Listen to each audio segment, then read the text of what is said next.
Il enseignait dans le lycée polyvalent de Chamalières. Dans une lettre, il dénonce les pressions de sa hiérarchie. Il parle de harcèlement au travail. Son fils a demandé au procureur l'ouverture d'une enquête. 2 autres sont en cours dans l'éducation nationale. Fabien Gandillon avec Benoît Liberto. Lorsque Laurent Gatier, professeur au lycée de Chamalières, a mis fin à ses jours le 9 septembre, il a laissé une lettre. Selon son fils Sébastien, l'enseignant explique son geste par la dégradation de ses conditions de travail. Depuis des mois, il lui parlait de ses relations difficiles avec sa hiérarchie. Alors dans cette lettre, il a cité le nom de plusieurs personnes, voilà.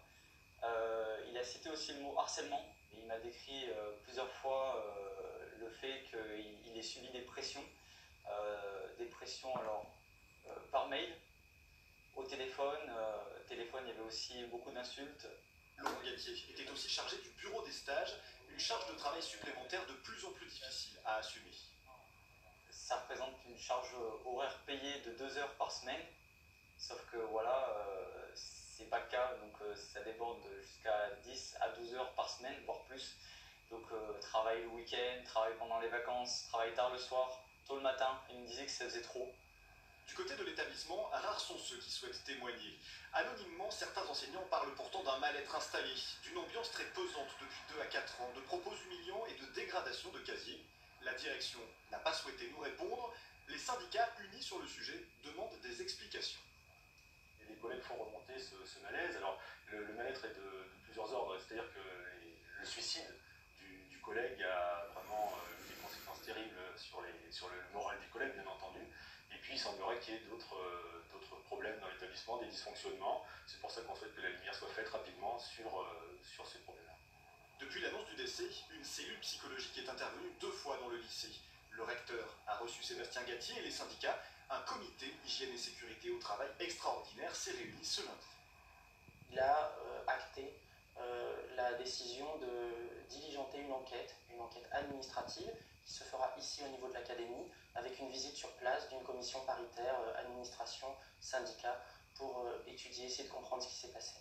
Sur demande du recteur, le ministère de l'Éducation a également saisi l'inspection générale. Sébastien a quant à lui demandé au procureur de la République de Clermont-Ferrand d'ouvrir une enquête. Une marche blanche aura lieu samedi 12 octobre à 10 h, place de Jaune, à Clermont-Ferrand.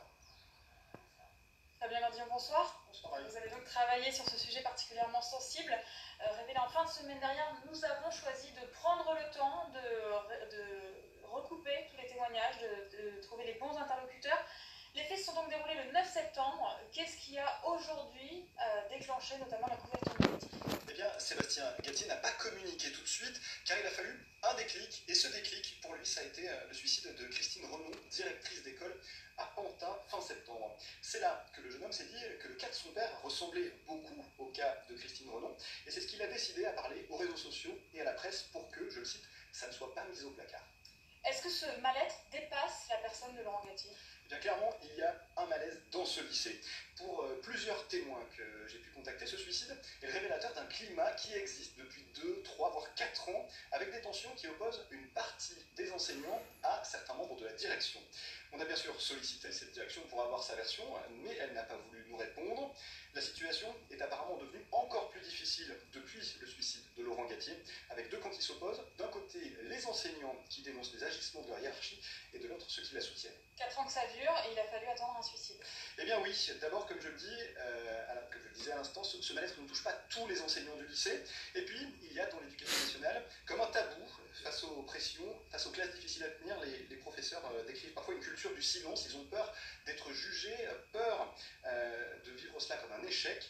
Et c'est en partie pour cela que Sébastien Gatier a parlé. Lui, ce qu'il souhaite, c'est que ça ne se reproduise pas, que l'éducation nationale soit plus vigilante. Merci beaucoup Fabien. L'actualité de ce mardi, c'est aussi